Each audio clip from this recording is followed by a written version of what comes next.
এই আয়াত থেকেও জানলাম মুখ ঢাকা লাগবে 31 নম্বর আয়াত। এবার আমরা কয়েকটা হাদিস শুনি মন দিয়ে।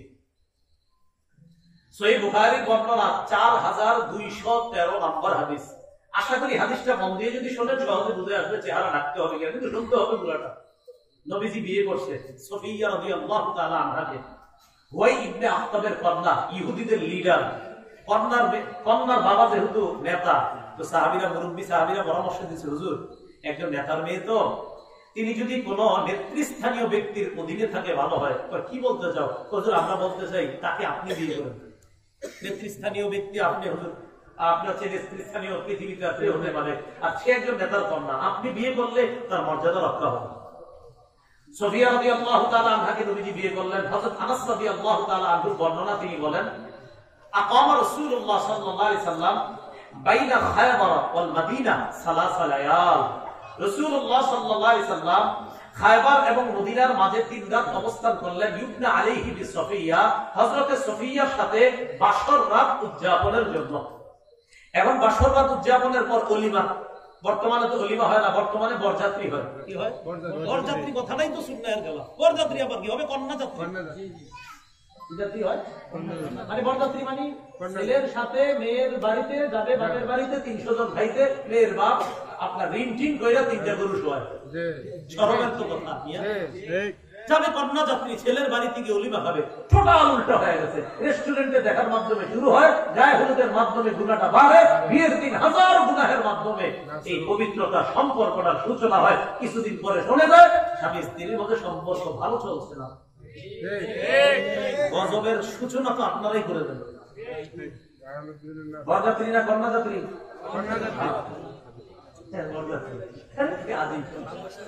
বিয়ে হবে সুন্নত মোতাবেক, সাদা সিধা বিয়ে শেষ, পরে ছেলের বাড়ি থেকে সব খাইবেন।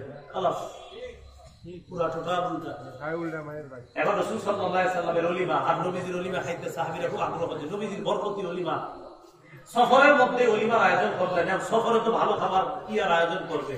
হযরত আনাস বলেন মাকানা ফিহা মিন খুবজিন ওয়ালা লাহমিন, রুটিও ছিল না, গোশতও ছিল না। ওলিমাতে 3টা আইটেম রাখা হয়েছে। সুবহানাল্লাহ সুবহানাল্লাহ, 3টা আইটেম। কি কি? নবীজি বললেন হযরত বেলালকে, আমারা বিলালান বিল আনতাইফা বুসিফাত ফালকা আলাইহা তামরা ওয়াল আকিকা ওয়াস সামনা। হযরত বেলালকে বললেন দস্তরখান বিছানোর জন্য। হযরত বেলাল দস্তরখান বিছাইলেন। ওই দস্তরখানের উপর খেজুর, ঘি আর পনির রাখা হলো। রাসূলের এই বিয়ের ওলিমা যেন সাহাবীরা খেতে পারে, এই 3টা আইটেম দিয়ে হযরত আনাস সব মুসলমানদেরকে রাসূলের ওলিমা খাওয়ার জন্য দাওয়াত করলেন। সুবহানাল্লাহ। যে আপনারা আসেন, আজকে দিনে আসেন, খেয়ে যাবেন। তো সাহাবীরা সফরের মধ্যে তো আপনার অনেকে বাহনে থাকে, অনেকে হাইটে হাইটে সফর, অনেকে দূরে থাকে, অনেকে কাছে। তো আস্তে আস্তে যারা আসতেছে ওলিমা খাইতে, একজন আরেকজনকে কয়, আচ্ছা এই যে হযরত সফিয়া রাদিয়াল্লাহু তাআলা আনহা, তিনি কি ইহদা উম্মাহাতিল মুমিনিন আও মিম্মা মালাকাত ইয়ামিনু, আচ্ছা তিনি কি আমাদের মা হবেন না তিনি কোনো দাসী? যেটা অনেক দূরে দূরে সাহাবীরা বলতে পারে। হয় আসলে তো এটা ভাবনার বিষয়, তিনি কি আমাদের মা, মুমিনদের মা হবেন নাকি দাসী হবেন? এখন সাহাবারা জবাব দেয়, শোনো, ইন হাজাবাহা, নবী যদি সফিয়াকে পর্দার আড়ালে রাখে তাহলে বুঝবো ফাহিয়া মিন ইহদা উম্মাহাতিল মুমিনিন, তিনিও অন্যান্য মাদের মতো আমাদের মুমিনদের একজন মা, নবীজির একজন সম্মানিতা বিবি। সুবহানাল্লাহ। কোথায় রাখলে? পর্দায়। কোথায় রাখলে? পর্দায়। সাহাবীরাই বলতেছে ওয়া ইল্লাম ইয়াহজুবহা, যদি পর্দায় না রাখে তাহলে বুঝবো ফামিম্মা মালাকাত ইয়ামিনু, দাসী। ওই যুগে দাসীদের মুখ ঢাকা লাগতো না, তাহলে বুঝেন দাসীদের মুখ ঢাকা লাগতো না। তাই সাহাবীরা বলতেছেন যদি পর্দায় না রাখে তাহলে বুঝবো দাসী, আর মুখ ঢাকবো কাদের? সম্মানিতা বিবিদের। যদি নবীজি তাকে পর্দার আড়ালে রাখে তাহলে বুঝবো মুমিনদের আমাদের নতুন মা, নবীজির সম্মানিতা বিবি তিনি। সুবহানাল্লাহ। এখান থেকে আপনারা কি বুঝতেছেন? নবীজি তার বিবির পর্দার ভিতরে শুধু শরীরটা রাখবে আর চেহারাটা খোলা না। এবার নবীজি মদিনা রওনা করলেন। ফালাম্মা তাহালা, মদিনা রওনা করলেন। ওয়াত্তা লাহা খালফা। বুখারীর আরেকটা বর্ণনা আছে 5085 নম্বর হাদিস, সেখানে আছে ওয়াত্তা। আরেকটা বর্ণনা আছে ওয়াত্তা, এখানে একটা আছে আপনার বিল হামজা, আরেকটা বিলা হামজা। যেখানে বিল হামজা সেখানে ওয়াত্তা, আরেকটা ওয়াত্তা, দুটো বর্ণনা। এখানে আপনার 4213 নম্বরে আছে ওয়াত্তা লাহা, আর 5085 আছে ওয়াত্তা লাহা খালফা। নবীজি সফিয়াকে তার বাহনের পিছনে বসাইলেন। বসানোর পর যেটা বলেন দেখেন, ওয়ামাদ্দাল হিজাব, পর্দা টেনে রাসূল সাল্লাল্লাহু আলাইহি সাল্লাম তার বিবিকে পর্দার আড়ালে বসিয়ে মদিনা রওনা করলেন। সাহাবীরা বুঝলেন তিনি আমাদের মা। সুবহানাল্লাহ। তাহলে কেমনে বুঝলেন? রাসূল তার বিবিরে পর্দার আড়ালে নেওয়ার পর বুঝলেন তিনি আমাদের মা। যদি না নিতেন তাহলে বুঝতাম তিনি দাসী। মুখ ঢাকা লাগবে নি? লাগবে। মায়ের মতো তাই লাগবে না। এবার আরেকটা হাদিস শুনেন। রাসূল সাল্লাল্লাহু আলাইহি সাল্লাম ইন্তেকাল করেছেন। খুব মন দিয়ে আলেম ছাড়া অন্যদের মধ্যে কেউ বলেন তো রাসূল কোন বিবির ঘরে ইন্তেকাল করছে? আলেম ছাড়া অন্য কেউ? আগে কে কইছে? মাশাআল্লাহ। ও এটা মনে হচ্ছে কোন জায়গায় বলবে। আচ্ছা ঠিক আছে, ঠিক আছে, আচ্ছা ঠিক আছে। না আপনি আমরা আল্লাহ বরকত দান করুন। আমিন। ঠিক আছে। আম্মা জান আয়েশা রাদিয়াল্লাহু তাআলা আনহার ঘরে রাসূল সাল্লাল্লাহু আলাইহি সাল্লাম ইন্তেকাল করেছেন। বাইহাকি শরীফ 7 নম্বর খন্ড 117 নম্বর পৃষ্ঠা দালাইলুন নবুওয়া এবং বাইহাকি আনছেন যেখানে হাদিসটা লম্বা হাদিস। রাসূলুল্লাহ সাল্লাল্লাহু আলাইহি সাল্লাম ইন্তেকাল করলেন।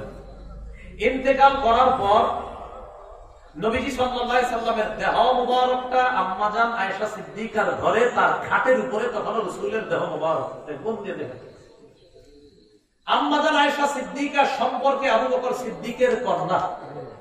আবু বকর সিদ্দিক রাদিয়াল্লাহু তাআলা আনহু রাসূলের ইন্তেকালের সংবাদ শুনে রাসূলুল্লাহ সাল্লাল্লাহু আলাইহি সাল্লামের লাশ মুবারক বা দেহ মুবারক দেখার জন্য যখন আসলেন, আম্মা জান আয়েশার ঘরের সামনে দাঁড়িয়ে ফাস্তাযানা আবু বকরিন ফি বাইতি ইবনাতিহি আয়েশা। আবু বকর সিদ্দিক তার কন্যা আয়েশার ঘরে প্রবেশ করার অনুমতি চাইলেন। কি চাইলেন? অনুমতি। বাবা মেয়ের ঘরে ঢুকবে, অনুমতি চাইলেন। অনুমতি কেন চাইলেন? খুব মন দিয়ে বুঝলে আপনারা সহজে বুঝবেন এবং অন্যদেরকে জবাব দিতে পারবেন। আবু বকর সিদ্দিককে আম্মা জান একটু বলে বললেন, জি আব্বা এখন আসতে পারেন, অনুমতি আছে। আবু বকর সিদ্দিক যখন ঢুকলেন, নিসা ও হাওলা নবীর অন্য বিবিরাও নবীর দেহ মুবারকের পাশে ছিলেন। আবু বকর সিদ্দিক ঢুকার আগেই ফাসতাতান্না মিন আবি বকরিন সব বিবিরা পর্দার আড়ালে চলে গেলেন, নিজেদেরকে ঢেকে নিলেন। ইল্লা মা কানা মিন আয়েশা, আয়েশা নিজের চেহারা ঢাকলেন না। কেন? অন্য বিবি নবীদের যেই অন্য বিবিগণ তাদের সাথে আবু বকর সিদ্দিকের পর্দা ফরজ, তাই মুখ ঢেকে নিলেন। আম্মা জান আয়েশা আবু বকর সিদ্দিকের কন্যা, তাই মুখ ঢেকে নিলেন। সুবহানাল্লাহ। মুখ পর্দানি, আরে মুখ পর্দানি। তো নবীর বিবিগণ উম্মতের কি হয়? মা। তো আবু বকর সিদ্দিক রাদিয়াল্লাহু তাআলা আনহুর মারা কেন পর্দা করলেন? আবু বকর সিদ্দিক রাদিয়াল্লাহু তাআলা মারা পর্দা করলেন না? আরে আজওয়াজুহু উম্মাহাত, তাহলে আজওয়াজুহু উম্মাহাত, তাহলে নবীজির বিবিগণ আমাদের মা, আবু বকর সিদ্দিকের মা। তো আবু বকর সিদ্দিক রাদিয়াল্লাহু তাআলা আনহুর মাগণ তার থেকে পর্দা করলেন নবীর বিবি আয়েশা ছাড়া। কথা হলো আবু বকর সিদ্দিকের মা, হ্যাঁ এই মা এমন মা না যে মার সাথে পর্দা করা যাবে না। এই জন্য মনে রাখবেন যে আমি শিক্ষক তোমার বাবার মতো, অমুকে তোমার ভাইয়ের মতো, অমুকে তোমার উকিল বাবার মতো, অমুকে তোমার ধর্ম বাবার মতো। হ্যাঁ উকিল বাপ উকিল, ধর্ম বাপ ধর্ম, আধ্যাত্মিক পিতা আধ্যাত্মিক, আপন বাপ আপন, অন্য বাপ সব পর্দা খরচ। অন্য বাপের কাছে কি করস? পর্দা খরচ। কি করে? আমি তোমার আব্বার মতো। না না এগুলো না বলো। বুঝবে ইনশাআল্লাহ, বুঝবে, দেখবেন বুঝে ফিরে আসবে আশা করি। এখন আবু বকর সিদ্দিক রাদিয়াল্লাহু তাআলা আনহুর সাথে পর্দা করলেন সব বিবিগণ, আম্মা জান আয়েশা ছাড়া। সহজ বিষয়, আম্মা জান আয়েশা কন্যা তাই পর্দা করেননি, অন্যরা নবীর বিবি তাই পর্দা করেছেন। সহজ বিষয়। এবার বুখারীর আরেকটা বর্ণনা শুনেন, 4141 নম্বর হাদিস। সংখ্যাটা সহজে মনে রাখতে পারবেন, 4141 কত হয়? 4141, এরকমই হয় 4141, 4141। মোট হাদিস সংখ্যা হবে 7563 ফাতুল বারী অনুযায়ী। এই হাদিসের মধ্যে আছে আম্মা জান আয়েশা সিদ্দিকা রাদিয়াল্লাহু তাআলা আনহার বর্ণনা, লম্বা হাদিস।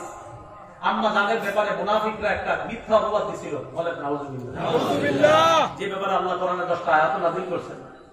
তো আম্মা জান বলেন, আমি সফরের মধ্যে যখন আমার হাড় হারিয়ে ফেললাম, আমার হাড় তালাশ করতে গিয়ে আমি যখন হাড়টা পাইলাম, পাওয়ার পর আইসা দেখি কাফেলার লোকগুলা নাই, চলে গেছে। আমি টেনশনে আছি, কি করবো এখন? বসে রয়েছি একা একা, আশেপাশে কেউ নাই। আমি চিন্তা করলাম, আমারে যখন নবীজি খুঁজে না পাবে তখন কাউরে পাঠাবে আমারে নেওয়ার জন্য। ইতিমধ্যে নবীর এক সাহাবী নাম সফওয়ান ইবনুল মুআত্তাল রাদিয়াল্লাহু তাআলা, তিনি ছিলেন ওই সফর থেকে আরো দূরে, কাফেলা থেকে। তো তিনি আস্তে আস্তে বাহন নিয়ে কাফেলারে ধরা তার কাছে ব্যাপার না, এই জন্য আস্তে আস্তে দেরি করে রওনা করছেন। তো দেখেন আম্মা জান এই জায়গায় আছে, কথার কথা, তো সফওয়ান আরো পিছন থেকে আস্তে আস্তে যখন এদিক দিয়ে যাবে, হঠাৎ তাকায়া দেখে একজন মানুষের মতো ছায়া দেখা যায়। আম্মা জান আয়েশা বলেন, সফওয়ান ফাআতানি, আমার দিকে আসছে। ওয়া আরাফানি হিনা রাআনি, সফওয়ান আমারে দেখে চিনতে পারছে আমি আয়েশা। প্রশ্ন, হুজুর আয়েশারে কেমনে চিনলো সফওয়ান? আম্মা জান আয়েশা কি পর্দা করে নাই? কথা আম্মা জান জানে যে কিছু মানুষ যে প্রশ্ন উঠাইবেন আপনারা, এটা আম্মা জান জানতেন, তাই সাথে সাথে জবাব দিছে, শোনো, ওয়াকাদ কানা ইয়ারানি ক্বাবলা আন ইউতরাবা আলাইয়া আল হিজাব। সফওয়ান আমারে দেখছিল পর্দার বিধান নাজিলের আগে, তাই ওই সময় আমারে চিনতো আমি যে আয়েশা। আজকে দেখা চিনছে কেমনে তোমরা মনে করো না যে পর্দার বিধান নাজিলের পরে সফওয়ান আমারে দেখছে, এমন না। পর্দার বিধান নাজিলের আগে দেখে আমারে চিনতো আমি যে আয়েশা, তাই আজকে দেখেই চিনতে পারছে আমি আয়েশা। আর আমি আয়েশা কি করছি জানো?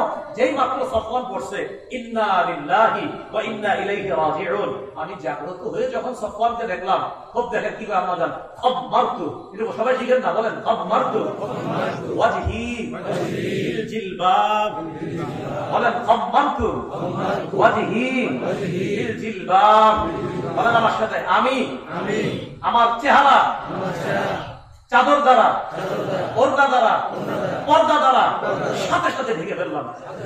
চেহারা ডাকছে কেন? আম্মা যারা আসে না মা, চেহারা ডাকছে কেন? হ্যাঁ, তাহলে কি বোঝা যায়? চেহারা সহ পর্দা না ছাড়া?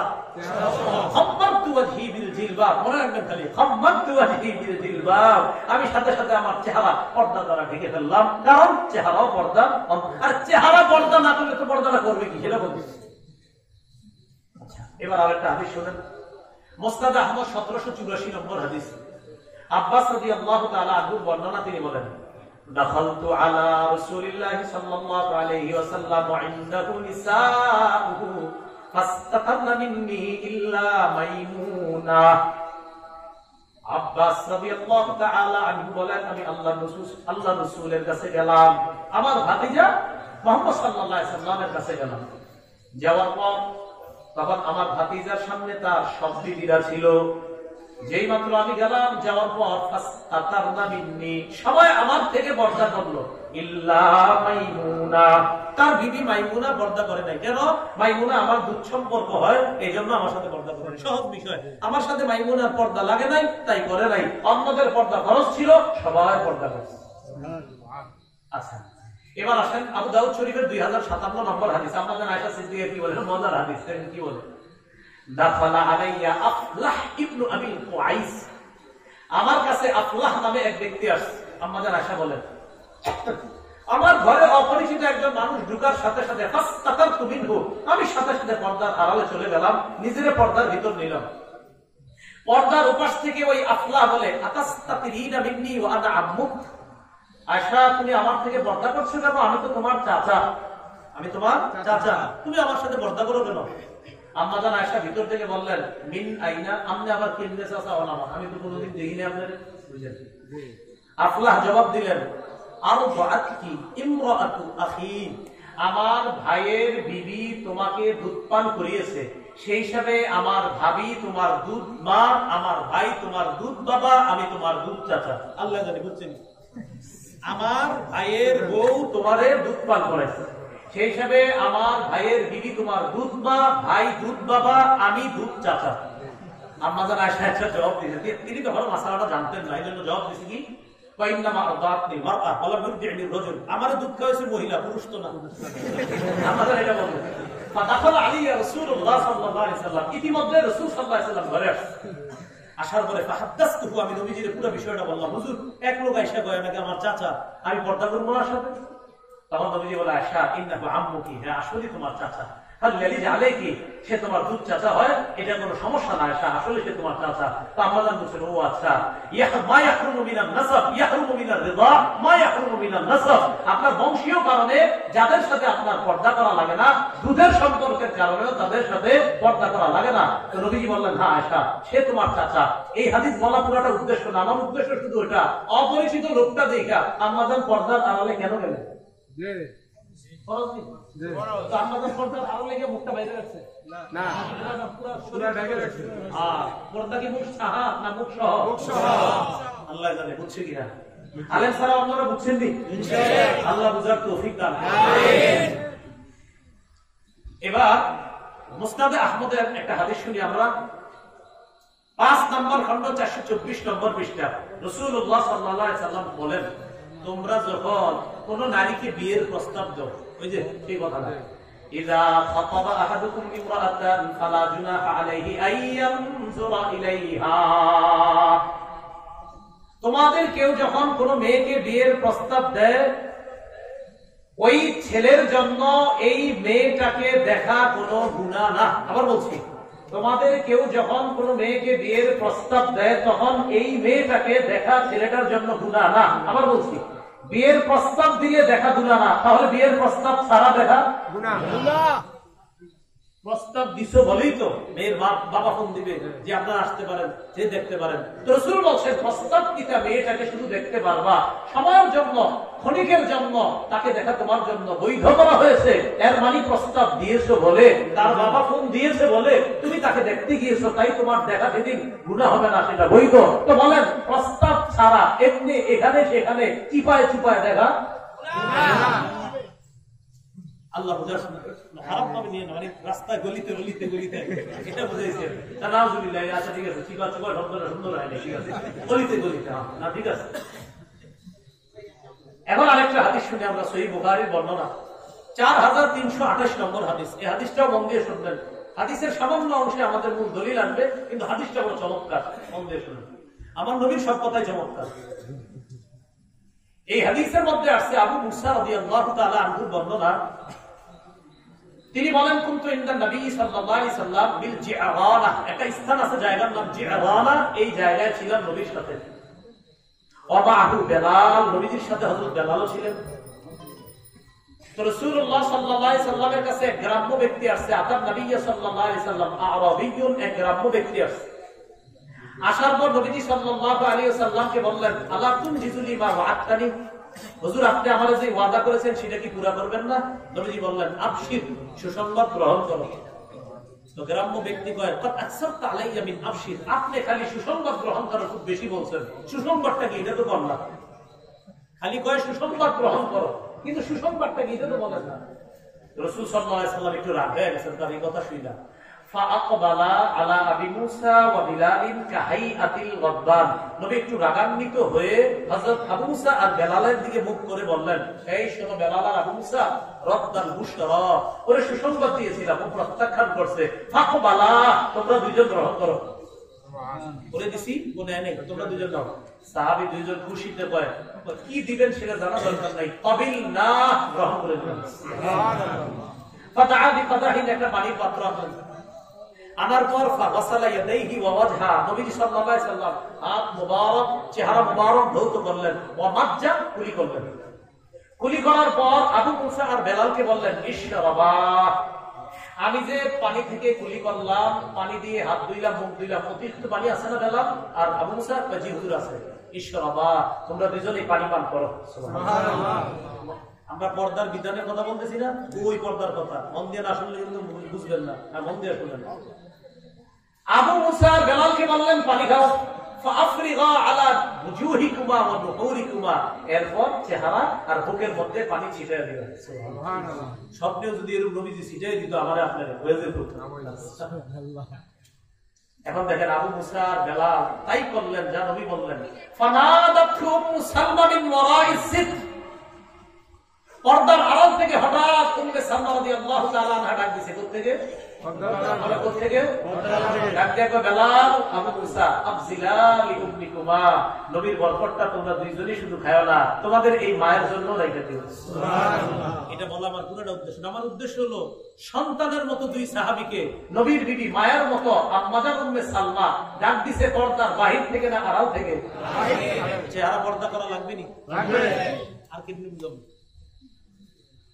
এবার আরেকটা হাদিস শুনি, আবু দাউদ শরীফের। উম্মে খাল্লাব রাসূলুল্লাহ সাল্লাল্লাহু আলাইহি সাল্লামের কাছে আসে।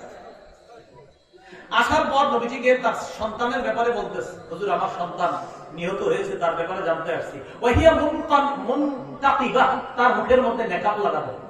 সাহাবীরা কয়, তুমি এই মুহূর্তে নেকাব লাগাইছো? তোমার সেন্স ঠিক আছে, মাথা ঠিক আছে?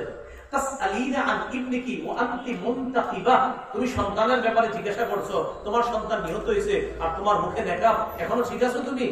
নারী কি জবাব দেয় দেখেন, সন্তানের উপর বিপদ এসেছে, সন্তান নিহত হয়েছে, আমার লজ্জা, আমার হায়া, আমার অশ্লীলতা এই পরিমাণ হয় নাই, আমি এত পরিমাণ বেহা হই নাই, আমি এত পরিমাণ নির্লজ্জ হই নাই যে আমার সেন্স ঠিক থাকবে না, আমার মুখে মেকআপ থাকবে না, বিপদ আসছে সন্তানের উপর, আমার হায়ার উপরে তো কোনো বিপদ আসবে না। বিপদ সন্তানের উপর আসছে, আমার লজ্জা, আমার হায়ার উপরে তো কোনো বিপদ আসে নাই, আমি চেহারা করবো কেন? আর আমাদের এই যুগে সন্তান মারা গেলে আজরাইল আমার ছেলেটারে দেখছে, আর কাউকে দেখা যাবে না, হারাম, এটা স্পষ্ট হারাম। আল্লাহ কথাগুলো বোঝার তৌফিক দান করেন। শেষ কথা বলেন, চেহারা ঢাকা লাগবে কিনা? পুরুষ নারীর চেহারার দিকে তাকাইলে আকর্ষণ হতে পারে কিনা? এটা কি কোরআন সুন্নাহ শুধু বলছে না বিজ্ঞানও বলে? আল্লাহ আমাদের সকলকে আজকে যে কথাগুলো বললাম শুনলাম, চেহারা পর্দার অন্তর্ভুক্ত। ও আরেকটা কথা আপনাদেরকে বলি, আপনাদের যাদের বিবি আছে, কন্যা আছে, এখনো যারা চেহারা ঢাকে না, তাদেরকে বলবেন চেহারা ঢাকার চেষ্টা করো, কিন্তু স্বীকার করো যে চেহারা ঢাকতে হবে। এটা বলবার না ঢাকলে কি হবে এরকম না বলা, স্বীকার করার না, ঢাকা উচিত, আমি এখনো ঢাকতে পারতেছি না, ইনশাল্লাহ ঢাকবো, এই স্বীকার করার। কিন্তু এরকম না বলা, আমি ঢাকবো না, আমার মন চাইছে না, ঢাকতে হবে। পর্দা ফরজ বিধান, মুখ ঢাকা এটা ফরজ বিধান। আল্লাহ আমাদেরকে বুঝার তৌফিক দান করেন। সুবহানাল্লাহি ওয়া বিহামদিহি, সুবহানাকাল্লাহুম্মা ওয়া বিহামদিকা, আশহাদু আল লা ইলাহা ইল্লা আনতা, আস্তাগফিরুকা ওয়া আতুবু ইলাইক।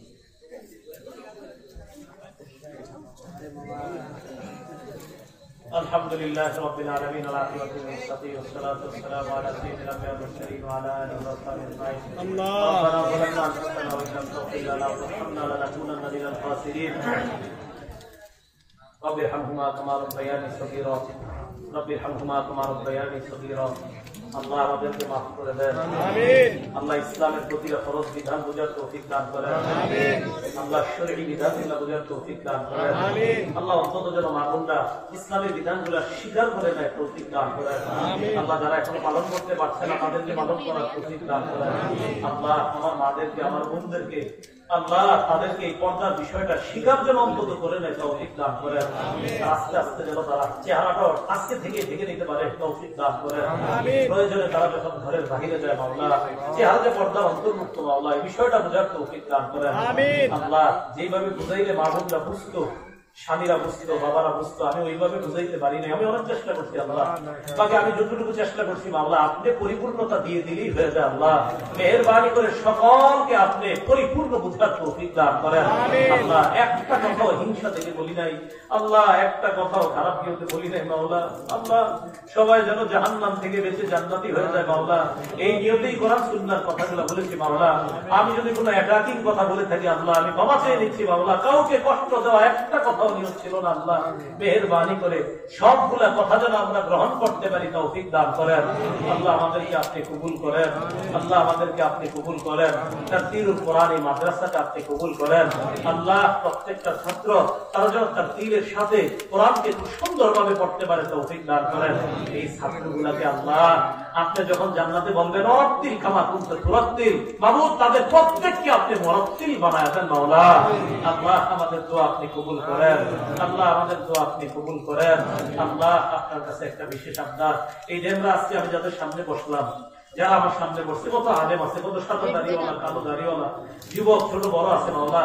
আল্লাহ আপনার কাছে আবদার সবার সাথে আবার জান্নাতে দেখা করে দিয়ে আপনি কবুল করে নেন, যাদের হালাল রিজিকের প্রয়োজন ব্যবস্থা করে দেন আল্লাহ, হালাল কর্মসংস্থানের ব্যবস্থা করে দেন, যারা অভাবী অভাব দূর করে দেন আল্লাহ। আমার যে ভাইগুলোর চাকরি দরকার হালাল চাকরির ব্যবস্থা করে দেন আল্লাহ, যারা চাকরি নিয়ে পেরেশানিতে আছে তাদের হালাল রুজির ব্যবস্থা করে দেন। অনেক ভাই আছে আল্লাহ যারা ঈশা চুপে চুপে বলে হুজুর হারাম অনেক চাকরি পাই তাই করতেছি না, আল্লাহর কাছে দোয়া করেন যেন হালাল চাকরি পেয়ে যাই। আল্লাহ তখন অনেক কষ্ট হবে, এই মানুষগুলো হালাল পথে চলতে চায় মাওলা, প্রত্যেকটা মুসলমানকে হালাল কর্মসংস্থানের ব্যবস্থা করে দিয়ে আল্লাহ, প্রত্যেকটা শিক্ষিত যুবক যারা এখন বেকার তাদেরকে হালাল কর্মসংস্থানের ব্যবস্থা করে দেন আল্লাহ। আমাদের দোয়া আপনি কবুল করেন আল্লাহ। মাদ্রাসার উস্তাদ ছাত্র সকলকে কবুল করেন, মাদ্রাসার অনেক বড় সুন্দর একটা ভবনের ব্যবস্থা করে দিয়েন।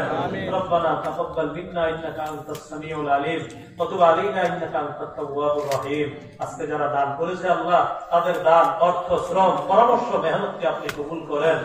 এই মাহফিল আয়োজন করতে গিয়ে যারা ঘাম ঝরিয়েছে মাওলা, মুনতাজিমিন সহ সকলকে আপনি কবুল করে নেন। সভাপতি, কমিটি বৃন্দ যারা আছে, যুবক যারা আছে, এলাকার যারা আয়োজনের সাথে জড়িত, সকলকে কবুল করে নেন। আল্লাহুম্মা সাল্লি ওয়া সাল্লিম ওয়া বারিক আলা মুহাম্মদ। আল্লাহ, আমার মতো এই মুহূর্তে যারা কোরআন সুন্নাহর প্রচারে বিভিন্ন জায়গায় আছে, তারা এখন গন্তব্যে রওনা করবে, সবাইকে সহি সালেমে নিরাপদে তারা যেন এখন গন্তব্যে বুঝতে পারে তৌফিক দান করেন। রব্বানা তাকাব্বাল মিন্না ইন্নাকা আনতাস সামিউল আলিম ওয়া তুব আলাইনা ইন্নাকা আনতাত তাওয়াবুর রহিম। ওয়া সাল্লাল্লাহু তাআলা আলা খাইরি খালকিহি মুহাম্মদ ওয়া আলা আলিহি ওয়া আসহাবিহি আজমাইন। ربنا ظلمنا أنفسنا وإن لم تغفر لنا وترحمنا لنكونن من الخاسرين. ربنا لا تزغ قلوبنا بعد إذ هديتنا وهب لنا من لدنك رحمة إنك أنت الوهاب. سبحان ربك رب العزة عما يصفون وسلام على المرسلين والحمد لله رب العالمين. آمين.